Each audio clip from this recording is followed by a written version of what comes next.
See this 3 weeks between shows shit? Definitely not into it. Tell you why. Because I'm a real maintenance girl, right? Get all my maintenance done every 2 weeks. Get my nails done every 2 weeks. Get my eyelashes done every 2 weeks. Get my waxing done. Really love to maintain myself. But I've had to leave everything 3 weeks because there's no point in getting everything done last week because then it would have been a week too early. So like my nails, like look how grown out they are. Like my nails are coming off. My legs are like the wild woman from Borneo. Look how hairy my legs are. Really not a good look at all. This is so funny. Good morning. Well, it is the first day of peak week. I have very crazy hair. You do cardio every day on peak week. I have been doing double sessions of cardio for the last 4 months. I've been doing double sessions of cardio. I am so ready to not do cardio anymore. I'm just so ready to be waking up in the morning and not having to do cardio, if that makes sense. Like I actually enjoy doing cardio. I have a STAIRMASTER here in the house. But I think that once, you know, you have to do something, it completely changes your feeling about it. So I'm really ready to not do cardio anymore. But I am looking forward to the fact that I only have to do cardio up until Thursday and then we stop.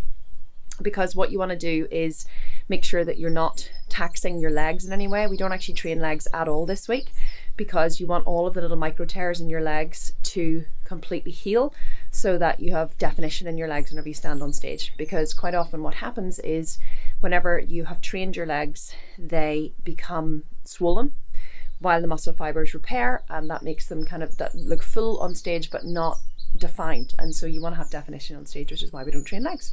So two sessions of cardio every day. After my last competition, I cut down my cardio to 40 minutes twice a day. It used to be 60 minutes twice a day because I really was just cruising between shows. So I didn't really want to lose any more body fat, but I just wanted to keep what I had. I mean, maybe just lose a tiny little bit more body fat. So I did cut my calories down. But I decreased my cardio to 40 minutes twice a day, which actually seems like a holiday compared to 60 minutes twice a day, I can promise you. So I'm gonna get to that now and then have some breakfast, do some work, and then head to the gym later.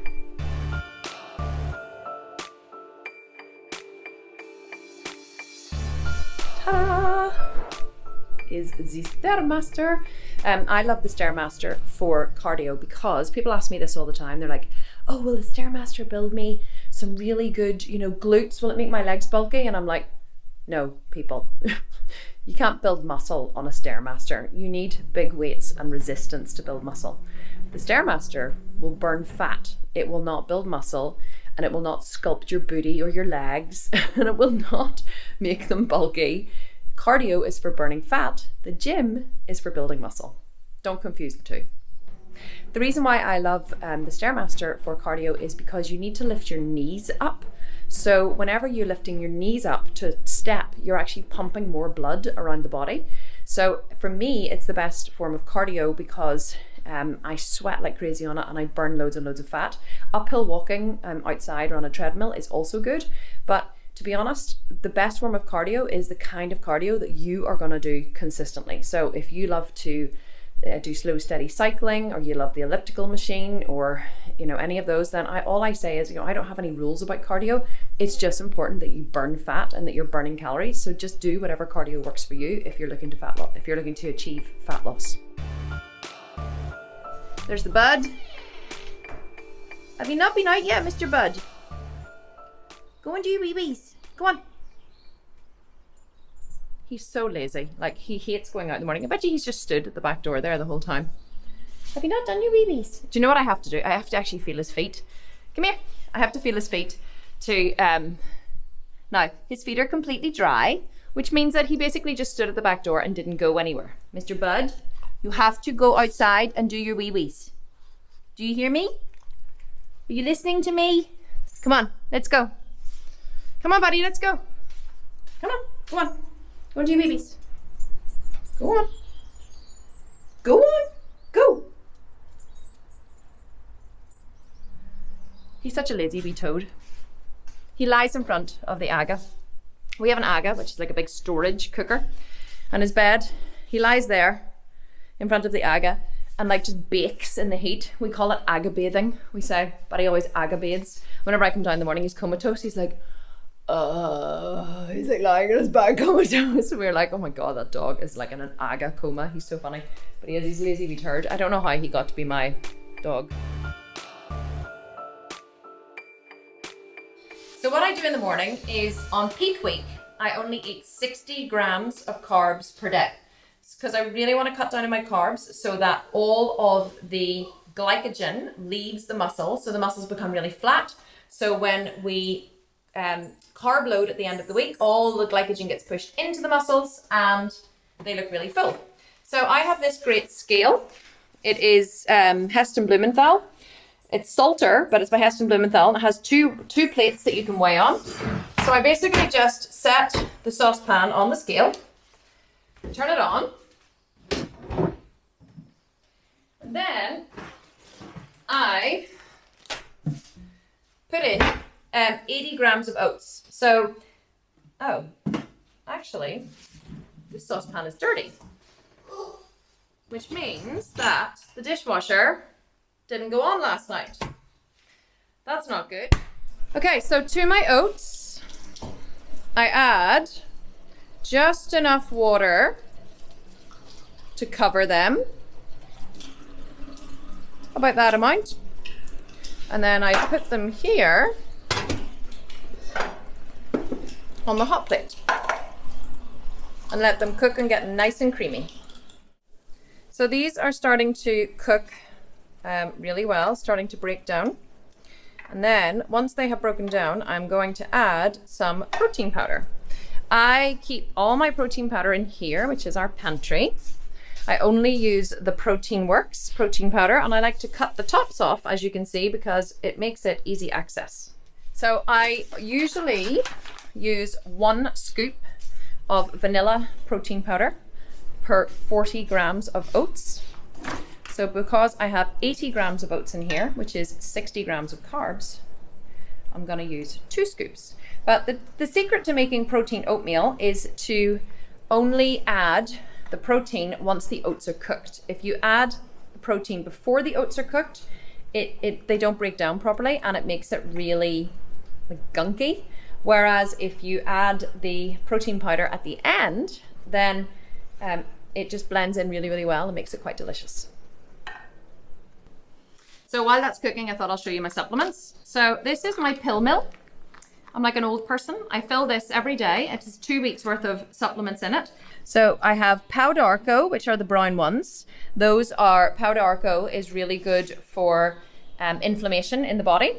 And then I also have 3 magnesium and zinc. So these are magnesium and zinc, 3 of those. 2 Powdarco. This is a vitamin B complex. This is also a vitamin B. I'm only throwing it in there because I had some extras. It's just a little one. This is vitamin C. And during peak week, you take a lot of vitamin C because it's a really natural diuretic. So I will take 1 of these today, and then 2 tomorrow, 3 on Wednesday, 4 on Thursday, 5 on Friday, and 6 of them on Saturday. So vitamin C is a really good diuretic, and I will take these all week. And I'm also going to be drinking an enormous amount of water this week. Pee week is upon us once again. He is determined to get out there, but they're not awake. Okay, go and see for yourself. I'm telling you, they're not awake.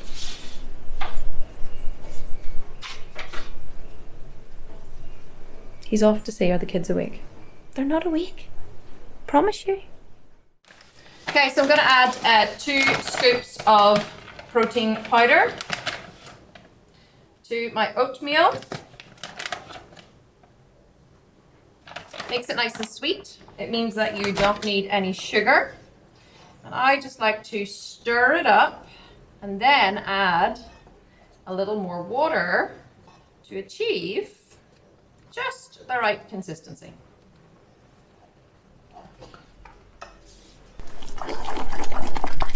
So now I just divide it between 2 bowls.